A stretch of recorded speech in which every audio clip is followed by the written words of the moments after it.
Right, the next question is about leadership. To get a more rounded sense of your employability, I need to know, are you a leader or a follower? I think I'm a leader. There's a surprise. Sorry? Well, no one's going to say, actually, I'm just a pathetic, spineless doormat, are they? No, I suppose not. Come on then, stun me. I would say my Obama moment was when I saved our DV team from disaster on the Brecon Beacons. Disaster? I kept them alive by rationing our focaccia when we realised we were totally off-grid. How many days were you lost? It was an hour and 20 minutes before we got a phone signal. That comes under the category of mild struggle against the odds, but it's not registering. You need to be lost for at least 72 hours or airlifted out.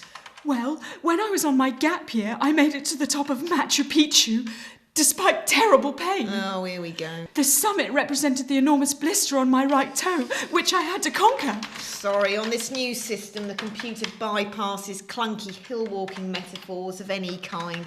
Try something else. Well, what about God? Oh, Christ. Because when I was at school, I believed everyone had to follow Jesus, so I told my whole class. Well, either there's a glitch with the software or it genuinely wants to know more. Did it work? Yes. And in your mind, how does this show leadership? I am very persuasive. I had an excellent conversion rate. Got any figures? 7 of 30 children committed their lives to Jesus. That's 23.3 recurring percentage hit rate. Not bad. And 2 of them were on the debating team. It was really hard work winning them round. Okay, well, so far we've got dogged resilience towards getting tasks accomplished. If I'm really honest, I did put quite a lot of pressure on them. What sort of pressure? I told them that they'd burn in hell forever if they didn't follow the Lord. Does that still count as persuasive?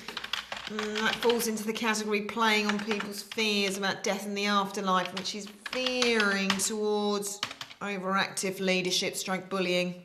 Could we just call it overactive leadership? I'll give you the benefit of the doubt. Thank you.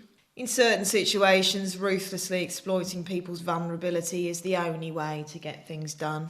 Oh, yes. The problem is God bothering at school's one thing, but in the adult working world, it's only going to alienate colleagues. Oh, I don't do it anymore. Do you know the Bible verse that tells us not to have treasures on earth? No, I'm not aware of that. Instead, store up treasures in heaven. And your point is? I know my sports car will rust, that moths will creep into my cashmere, and that these things are just empty status symbols. But I just can't help it. Plus, I don't believe in God anymore either. That's quite enough of your life story. Let's let the computer do its work. Oh, right.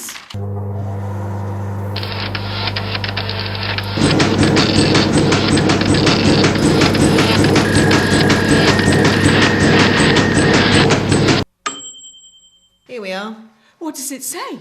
A moment, please, whilst I check the essential requirements for the post. Leadership experience? Tick. Love of money and fancy goods? Tick.